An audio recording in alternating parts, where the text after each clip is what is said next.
तो आज हम बात करेंगे दिल्ली की, और दिल्ली के बारे में आपको बता दूं कि कांग्रेस और आम आदमी पार्टी के बीच में खबरें आती रहती है कि गठबंधन हो गया, फिर आते हैं गठबंधन नहीं हुआ है। कभी खबरें आती है कि 3 सीट पर कांग्रेस लड़ेगी, 3 सीट पर आम आदमी पार्टी लड़ेगी, 1 सीट किसी बड़े पर्सनालिटी को दिया जाएगा। आखिर ये गठबंधन होने में दिक्कत क्या है? कांग्रेस बार बार जो है पांव खींचती हुई नजर क्यों आती है? कहा जा रहा है कि, और ये सच्चाई भी है कि शीला दीक्षित जो है वो गठबंधन के पक्ष में नहीं है। अब राहुल गांधी के पास दिक्कत यह है कि आप 80 साल की उम्र में शीला दीक्षित को यदि दिल्ली की कमान दी है तो आपको उनकी बात माननी भी पड़ेगी।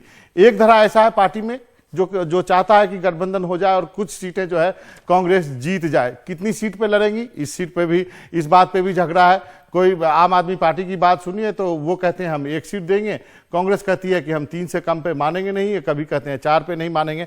आखिर क्या कहता है दिल्ली का गणित, कौन कितने पानी में है, ये हम आपको आज समझाने की कोशिश करेंगे। और क्या यही वजह है कि कांग्रेस जो है वो गठबंधन नहीं चाहती है? सबसे पहले बीजेपी की बात कर लेते हैं। आपको बताएं कि बीजेपी में 2013 के पहले हमेशा बीजेपी और कांग्रेस के बीच में टक्कर होती थी। 2013 से तस्वीर बदलनी शुरू हो गई जब आम आदमी पार्टी पहली बार जो है पिक्चर में आई है।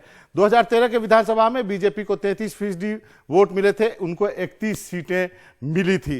राजनाथ सिंह का फोटो हमने लगाया था क्योंकि वही उस वक्त बीजेपी के अध्यक्ष थे, अब जो है प्रधानमंत्री का फोटो लगा। 2014 के लोकसभा चुनाव में बीजेपी को प्रचंड वोट पड़े, 47% वोट पड़े और 7 सीटों पर बीजेपी का कब्जा हुआ। ये देख सकते हैं 2013 से 2014 के बीच में 14% वोट जो है बीजेपी के बढ़े हैं।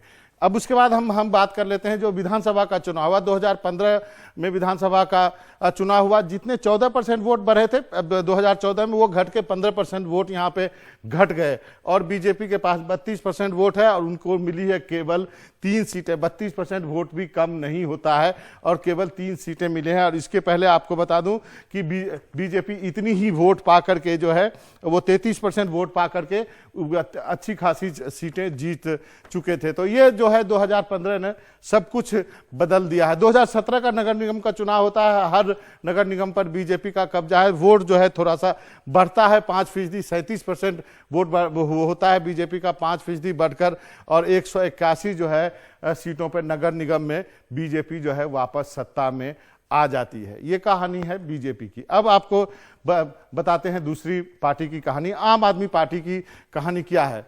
2013 में आई, जैसा मैंने कहा कि उसके पहले बीजेपी प्लस कांग्रेस होता था और केजरीवाल एक नए अवतार में आए, सबसे लड़ने वाले, भ्रष्टाचार को खत्म करने वाले, और पूरा दिल्ली का गणित बदल के रख दिया।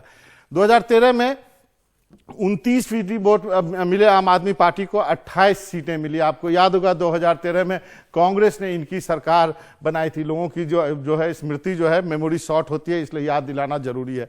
2014 के लोकसभा में 33% वोट मिले आम आदमी पार्टी को, सीटें एक भी नहीं मिली, जबकि 2013 से 4% वोट ज्यादा मिले थे। इसलिए कितने फीसदी वोट है इस पर आप डिपेंड नहीं कर सकते हैं। इतना ही वोट पा करके बीजेपी को आपने देखा कि कितनी सीटें मिल गई। ये जीत के अंतर पर सब कुछ डिपेंड करता है। 2015 का विधानसभा चुनाव आया और सब कुछ जो है बदल गया। आप देख सकते हैं 54% वोट मिले, 21% वोट बढ़े हैं। ये वोट कहां से आएंगे, ये जब कांग्रेस की बात करूंगा तब आपको बताऊंगा। और 67 सीटों पर, 70 के विधानसभा में 67 सीटों पर आम आदमी पार्टी को वोट मिली। ये जो परसेंटेज है, ये याद रखिएगा, जेहन में रखिएगा, ये महत्वपूर्ण रोल अदा कर रहा है कि कांग्रेस के साथ गठबंधन आम आदमी पार्टी अंदर से चाहती है या नहीं चाहती है।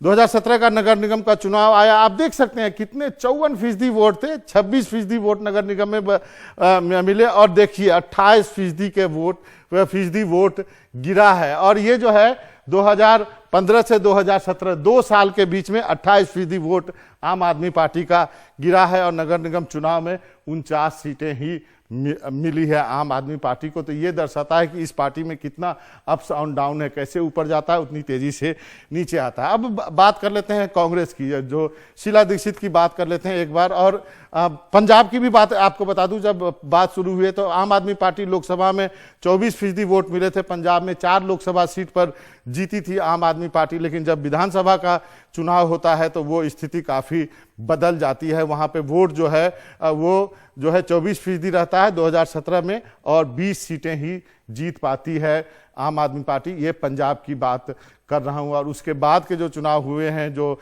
स्थानीय निकाय के चुनाव हुए हैं, तो एक उपचुनाव जो हुआ शाहकोट में, उसमें बीजेपी से ज़्यादा वोट जो है नोटा को मिले थे। बीजेपी को केवल 1900 वोट मिला था। ये अपने आप में काफ़ी महत्वपूर्ण कहानी है। नोटा को 1268 वोट मिले थे। तो करीब करीब आप कह सकते हैं।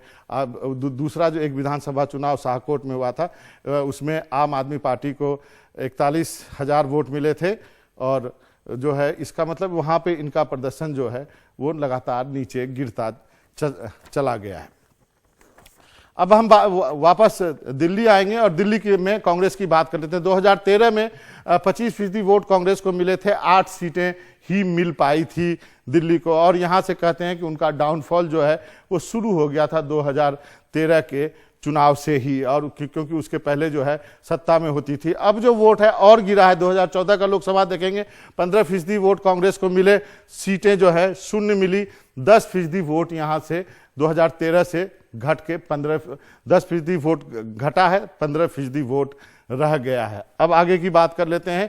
2014-2015 में जो विधानसभा चुनाव हुआ, कांग्रेस के वोट केवल 10% रह गए, 5% और वोट गिरे हैं। सीटें जो है वो 0 रह गई हैं।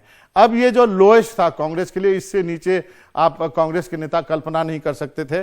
अब थोड़ा जो देखिए है, वोट जो है थोड़ा बढ़ना शुरू हुआ है। 2017 के नगर निगम चुनाव में जो है 21% वोट कांग्रेस को मिले हैं।